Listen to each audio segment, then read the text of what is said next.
ಶಿವಮೊಗ್ಗದಿಂದ ಕುಂದಾಪುರಕ್ಕೆ ಹೋಗುವ KSRTC bus ಒಂದು ಡೀಸೆಲ್ ಖಾಲಿಯಾಗಿ ನಡು ರಸ್ತೆಯಲ್ಲೇ ಪ್ರಯಾಣಿಕರನ್ನ ಇಳಿಸಿದ ಘಟನೆಯೊಂದು ನಡೆದಿದೆ. ಶಿವಮೊಗ್ಗದಿಂದ ಕುಂದಾಪುರಕ್ಕೆ ಹೋಗುತ್ತಿದ್ದ ಬಸ್ ನಿನ್ನೆ ಸಂಜೆ ಹೊಸನಗರ ತಾಲೂಕಿನ ಮಾಸ್ತಿಕಟ್ಟೆ ಸಮೀಪ ನಿಂತುಬಿಟ್ಟಿದೆ. ಬಸ್ನ ಡ್ರೈವರ್ ಹಾಗೂ ಕಂಡಕ್ಟರ್ ವಿಷಯವನ್ನ ತಮ್ಮ ಮೇಲಾಧಿಕಾರಿಗಳಿಗೆ ತಿಳಿಸಿದ್ದಾರೆ.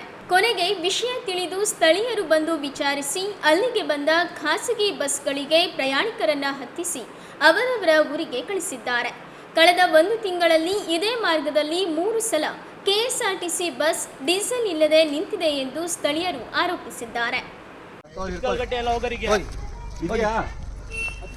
ಸರ್ ಒಂದು ನಿಮಿಷ, ನೀವು ಏನಕ್ಕೆ ವಾಪಸ್ ಕೊಡ್ತಿದ್ದೀರಾ ಟಿಕೆಟ್ನ? ಅಂದ್ರೆ ಅರ್ಜೆಂಟ್ ಇದ್ದವ್ರಿಗೆ ಹೋಗ್ಬೇಕು. ಅಲ್ಲ, ಏನಾಗಿದೆ ನಿಮ್ಮ ಗಾಡಿ? ಅದು ಡೀಸೆಲ್ ಖಾಲಿಯಾಗಿ ನಿಂತಿದೆ. ಡೀಸೆಲ್ ಖಾಲಿ, ಕೆಎಸ್ಆರ್ಟಿಸಿ ಬಟ್ ಡೀಸೆಲ್ ಖಾಲಿಯಾಗಿ ನಿಂತಿದೆ, ಹಾಗಾಗಿ ಪ್ರೈವೇಟ್ ಗಾಡಿಗೆ ಹಚ್ತಾ ಇದ್ದೀರಾ? ಎಲ್ಲಿಂದ ಡೀಸೆಲ್ ಹಾಕೋ ಬಂದಿದ್ರಿ ನೀವು? ನಾವು ಕುಂದಾಪುರದಲ್ಲಿ. ಹೌದಾ? ಅಲ್ಲ, ಇವಾಗ ಡೀಸೆಲ್ ಖಾಲಿಯಾಗಿದೆ. ಖಾಲಿಯಾಗಿರೋದು ಅಂದ್ರೆ ಇಲ್ಲಿ ನಿಂತಿರೋದು ಗಾಡಿ.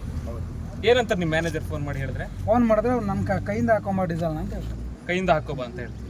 ಯಾಕೆ ಅವರು ನಿಮ್ಮ ಸಂಬಳದಲ್ಲಿ ಏನಾದ್ರು ಎಕ್ಸ್ಟ್ರಾ ಕೊಡ್ತಾರೆ? ಡೀಸೆಲ್ ಹಾಕಿ ಅಂತ ನಿಮ್ಮ ಸಂಬಳ ಕೊಡ್ತಾರೆ? ಇಲ್ಲ, ಆ ಥರ ಓಡಿಸ್ಲಿಕ್ಕೆ ಮಾತ್ರ ಸಂಬಳ.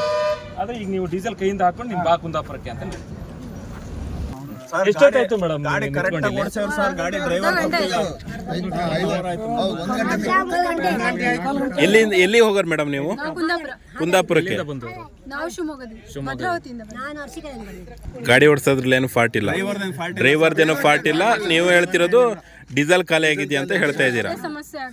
ಅಲ್ಲ, ಕೆಎಸ್ಆರ್ಟಿಸಿ ಅವ್ರದ್ದು ಡೀಸೆಲ್ ಖಾಲಿ ಆಗಿರೋದು ಏನು ಹೊಸದೇನಲ್ಲ. ಮೊನ್ನೆ ಒಂದು 5-6 ದಿನದ ಹಿಂದ್ಗಡೆ ಘಾಟಿ ದೇವಸ್ಥಾನದ ಹತ್ರ ಡೀಸೆಲ್ ಖಾಲಿಯಾಗಿ ಇಲ್ಲಿ ಆಟೋದವ್ರು ಬಂದು ಡೀಸೆಲ್ ತಗೊಂಡು ಡ್ರೈವರ್ ತಗೊಂಡು ವಾಪಸ್ ಹೋಗಿದ್ದಾರೆ. ಇಲ್ಲಿಂದ ಹೋಗಿ ಗಾಡಿಗೆ ಹಾಕೊಂಡು ಹೋಗಿದ್ದ ಪರಿಸ್ಥಿತಿಗಳನ್ನು ನಾವು ಈ ಥರ ಒಂದು ತಿಂಗಳೊಳಗೆ 3-4 ಸಲ ನೋಡಿದ್ದೀವಿ ಈ ಥರ ಪರಿಸ್ಥಿತಿಗಳನ್ನು ನಾವು. ಇದು ಈ 3-4 ತಿಂಗಳಕ್ಕಿಂತ ಮುಂಚೆ ಈ ಥರ ಏನಾದ್ರು ಪ್ರಾಬ್ಲಮ್ ಆಗಿದೆ? ತಿಂಗಳಿಂದೆಲ್ಲ ಗೊತ್ತಿಲ್ಲ ನನಗೆ. ಈ 1 ತಿಂಗಳಲ್ಲಿ 3 ಸಲ ನಾನು ನೋಡಿದ್ದೀನಿ ಡೀಸೆಲ್ ಖಾಲಿ ಆಗಿದ್ದು ಕೆಎಸ್ಆರ್ಟಿಸಿಲಿ.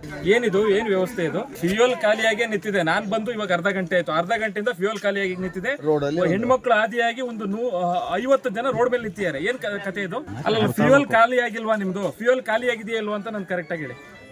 ನಿಮ್ಮ ನಿರ್ವಾಹಕ ಮತ್ತೆ ಡ್ರೈವರ್ ಹೇಳ್ತಾರೆ ಫ್ಯೂಯಲ್ಲೇ ಖಾಲಿ ಆಗಿರೋದು ಅಂತ. ಫ್ಯೂಯಲ್ ಖಾಲಿ ಮಾಡ್ಕೊಂಡು ಗಾಡಿ ಓಡಿಸ್ತೀರಾ ಅಂತ ಹೇಳಿದ್ರೆ ಅವ್ರು ಮನೆ ತಲುಪಬೇಕಾ ಅಥವಾ ಏನ್ ಮಧ್ಯ ರೋಡಲ್ಲಿ ನಿಂತ್ಕೋಬೇಕಾ? ಇವು ಮಳೆ ಬರ್ತಾ ಇದೆ ಇಲ್ಲಿ. ಕಳೆದ 1 ತಿಂಗಳಲ್ಲಿ, ಕಳೆದ 1 ತಿಂಗಳ 6-7 ದಿವಸದ ಹಿಂದೆ ಘಾಟಿ ದೇವಸ್ಥಾನದ ಹತ್ರ ಡೀಸೆಲ್ ಖಾಲಿಯಾಗಿ ಡೀಸೆಲ್ ಇಲ್ಲಿಂದ ನಾವು